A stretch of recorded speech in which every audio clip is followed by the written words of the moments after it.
So, are you planning on taking the JLPT exam? Are you a complete beginner that doesn't know how to study in the language and would like to take the JLPT exam? This video is for you. The Japanese Language Proficiency Test, or JLPT, has 5 different levels. The N5 level is the easiest one and the N1 level is the harder one. The timeline to study and pass the exam really depends on you. How many hours are you studying per day? Are you a full-time student? Or are you working full-time and are you studying just on your free time? As for myself, I'm a full-time worker that is learning Japanese on my free time as kind of like a hobby. But I really do think that learning Japanese is kind of like a marathon. You really do have to be resilient, and most important of all, you have to have fun. As a complete beginner, you should start with learning hiragana and katakana.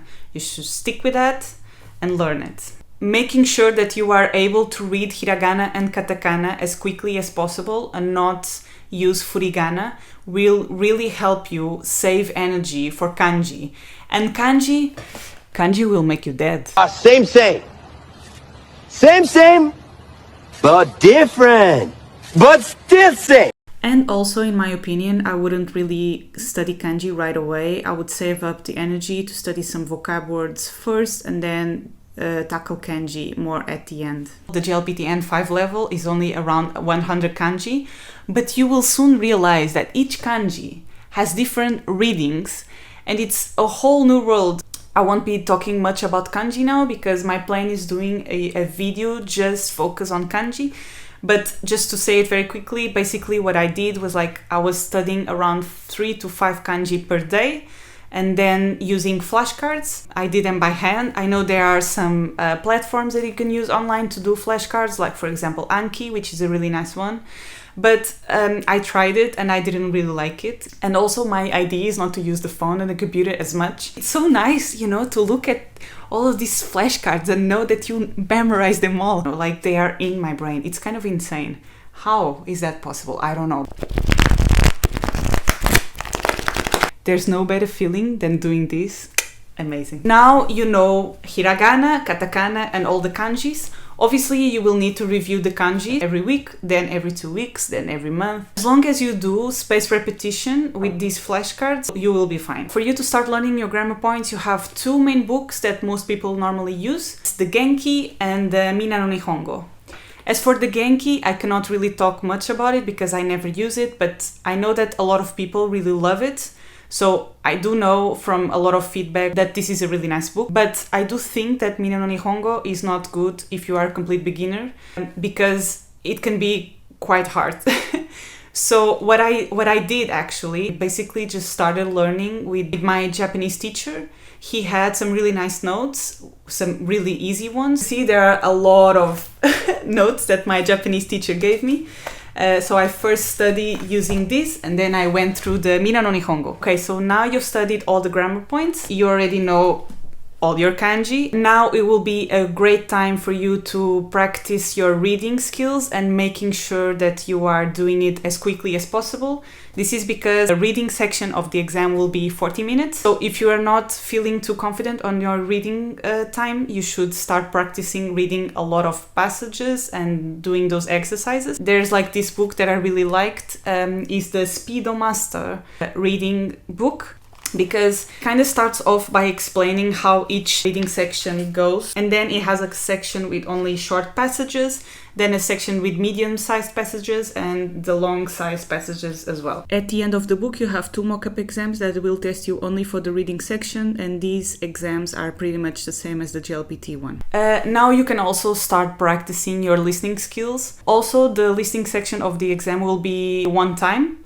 So if you didn't understand it the first time, you will not be able to listen to it again. I only started practicing the listening skills kind of at the end of already knowing most of the grammar sections. I feel like the grammar sections also help with the listening. This is also from the Speedo Master series. You have a CD that you can use in this book. You can also download it by using a QR code that comes inside. It's not the best because that they don't really add the listening section on Spotify. It will be way easier.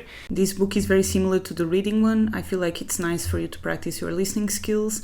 It's not a necessary book, but if you are not feeling confident with your listening skills, maybe this could be worthwhile getting. It also has the 2 mock-up exams only for the listening section. I would say that the last 3 months before the exam should really be used to do a lot of review questions and also do mock-up exams. Sometimes you might not be able to speak with your teacher like all the time. So, it's important for you to kind of do the exercises and understand them by yourself. This is why this book is so important, because the explanations in here, like, amazing. Also one of my favorite resources to study for the exam. Here are some pages of the book, and this is the booklet with the explanations on it. The explanations are really great and detailed, so it's a great option for you to have. There's this book which is really, really nice. Like, this is one of my favorite resources. You can finish this in around 15 days. This covers the most important grammar sections and vocabulary sections that comes in the exam. The exercises that are in this book are a bit harder than the actual exam, but I feel like I prefer doing harder exercises by myself. When I take the exam, I feel like, oh, this is so easy, because I already did hard exercises, so now the exam feels easy. Like, I love that feeling. But if you feel like this is really hard, please don't be discouraged. As I said, like, the actual exam will not be as difficult as this. Okay, perfect. So now you're feeling confident that you know pretty much everything. You should do a mock exam, at least one. For this, you have 2 books that have the official mock-up exam from Japan Foundation. Japan Foundation is from the same people that created the JLPT exam. So these are the books.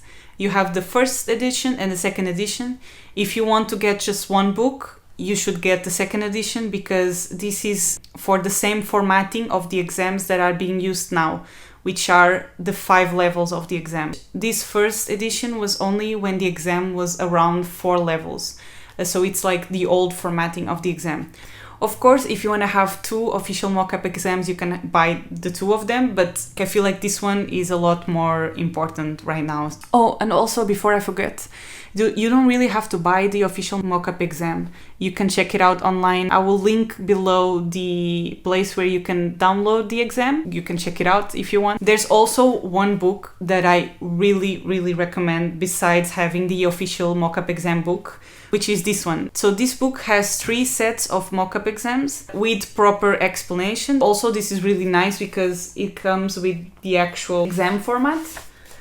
As you can see, this is really important so you can practice the actual setup of the exam. You will have this type of booklet with this type of layout, exactly the same as the actual exam. And then when you go and do the exam, you are not surprised by it. This is really nice, a really nice book. You really don't need all of these books, Depends on like how long you want to study for.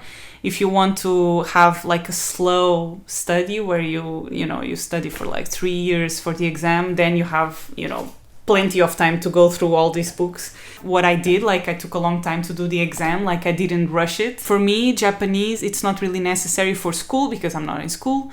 It's not necessary for work. Like, I don't have a reason to study besides just having fun and challenging myself, even though I've never been to the country. I'm planning on going very soon, actually, and I will probably buy some new books there. So my plan will be to then have a video where I show the new resources that I bought in Japan. I think that will be a fun video. So from all of the books that I talked about, I feel like these 3 will be my top choices. I would get this book because I enjoy doing the 3 mock-up exams and understanding them completely with the explanations on it. I would get this one because it has a really nice self-explanation section at the end. And I would get this one as well. Really nice resource for the last review. Okay, so good luck with your studies. I hope you pass the exam and bye-bye. See you soon.